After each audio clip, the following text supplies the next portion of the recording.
আয়াতটি 7 বার পাঠ করে নিজের শরীরে ফু দিন। যে জাদু করেছে তার শরীর ক্ষত বিক্ষত হয়ে যাবে।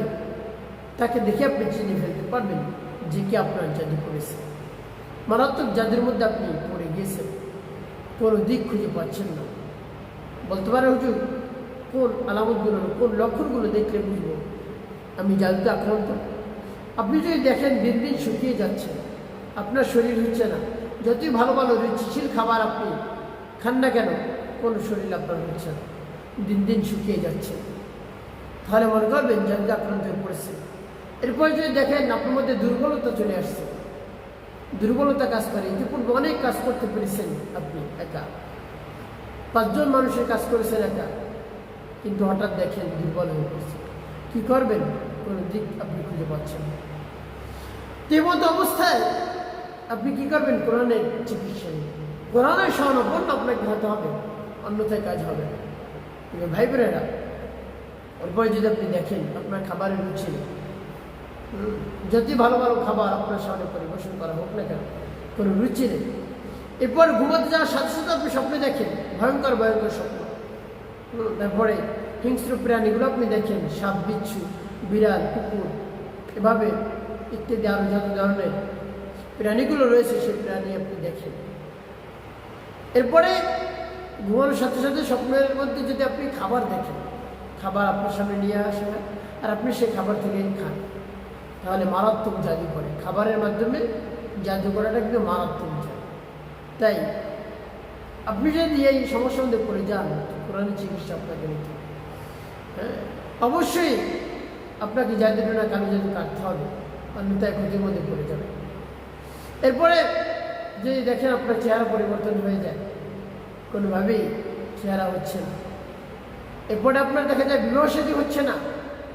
হ্যাঁ, বিবাহ শাদী হয় না এইসব কারণে, জাদু না, ব্যাক ম্যাজিক, কুফরি কালাম, বদনজরের কারণে বিবাহ শাদী হয় না। এরপর দেখা যায় আপনি অনেক রোগে আক্রান্ত হয়ে গিয়েছেন, যতই আপনি টেস্ট করাচ্ছেন, যত ভালো ভালো ল্যাবে, কিন্তু ধরা পড়ছে না। হ্যাঁ, আবার ধরা পড়ে কিন্তু ঔষধ যে সেবন করেন সে ঔষধে কাজ হয়।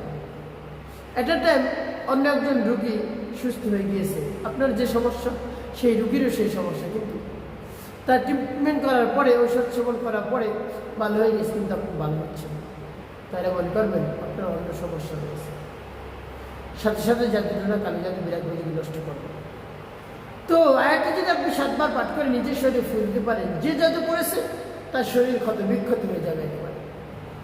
কিন্তু ভাই বোনেরা, তাই আপনি আপনার জাদুকর শত্রুকে চেনার জন্য এভাবে আমল করুন, এবং আপনার জাদু নষ্ট করার জন্য এভাবে আপনি আমল করুন। তো কিভাবে আপনি আমল করবেন, কোন নিয়মে, আমি আপনাদেরকে বলে দিচ্ছি। বিস্তারিত জানার জন্য, আমলটি শিখে রাখার জন্য ভিডিওটি না টেনে, না কেটে ধৈর্য এবং মনোযোগ সহকারে শেষ পর্যন্ত দেখতে থাকুন, তাহলে সঠিক নিয়ম আমল করতে পারবেন। আর যদি টেনে টেনে কেটে কেটে দেখেন, অনেক জায়গা বাদ পড়ে যাবে।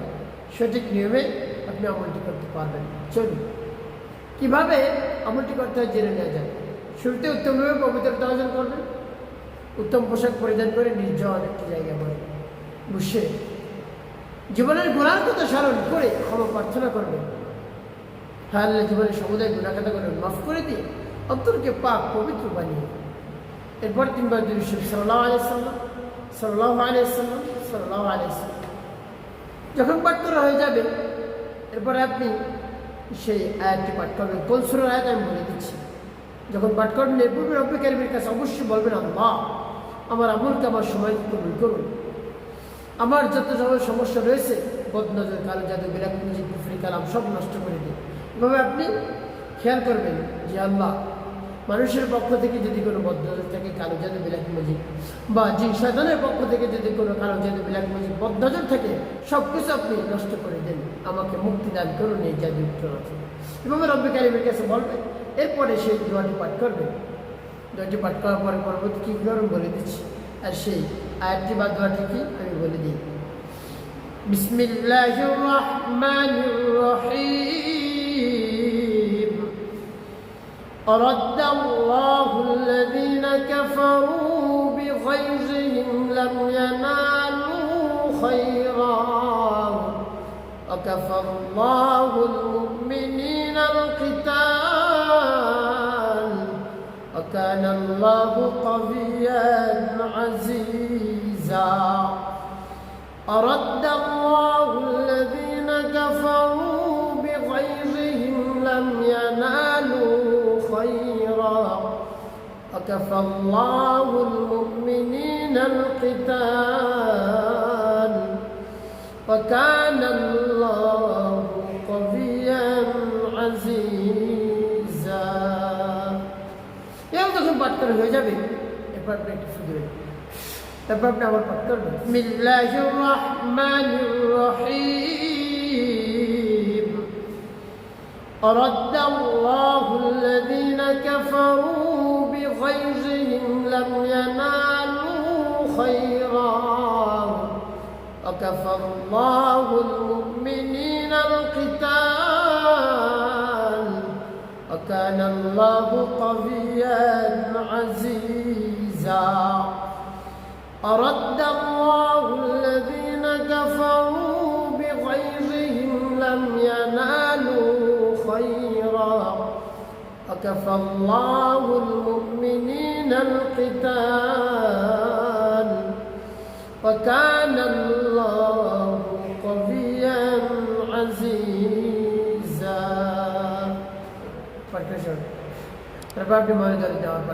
بسم الله الرحمن الرحيم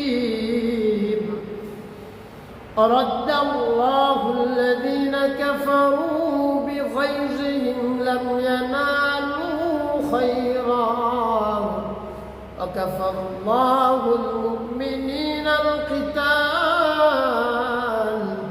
وكان الله قويا عزيزا أرد الله الذين كفروا بغيظهم لم ينالوا خيرا وكفى الله المؤمنين القتال وكان الله قويا عزيزا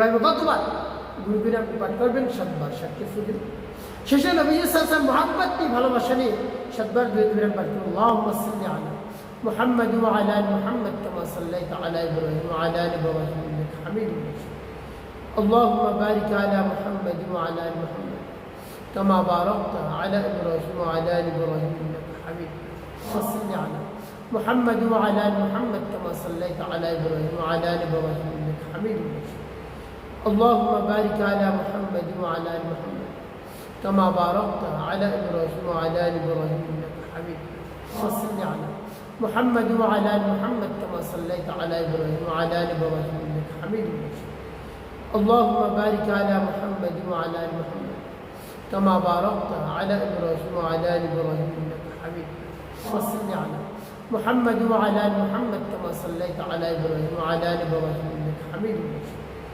اللهم بارك على محمد وعلى ال محمد كما باركت على ابراهيم وعلى ال ابراهيم انك حميد এও যখন দুই পাঠ করে হয়ে যাবে একটু ফুটে প্রিয় ভাই বোন আমলটি করা শেষ কোন উদ্দেশ্যের জন্য আপনি আমল করলেন আমলটি করলে কি হবে জাদুটোনা কালো জাদু বিলাপ কুফরি কালাম নষ্ট হয়ে যাবে একেবারে বিশ্বাস এবং আস্থা নিয়ে যদি আমলটি করতে পারে প্রিয় ভাই বোনেরা আয়াতটি হলো সূরাতুল আহজাবের 25 নং আয়াত আপনি কোরআন শরীফ দেখে দেখেও পাঠ করতে পারেন আমার সাথে শুনে শুনেও সেই আয়াতটি আপনি মুখস্থ করতে পারেন বা আমল করতে পারেন তো প্রিয় ভাই বোনেরা এভাবে আপনি আমল করবেন বিশ্বাস এবং আস্থা নিয়ে অবশ্যই করে দিতে পারবেন একটি কাজ করতে হবে পাঁচ ওয়াক্ত নামাজ আদায় করতে হবে মানুষের কল্যাণ খেদমতের কাজ করবেন অবশ্যই আপনার জীবন সুখময় হবে শান্তিপূর্ণ হবে ইনশাআল্লাহ।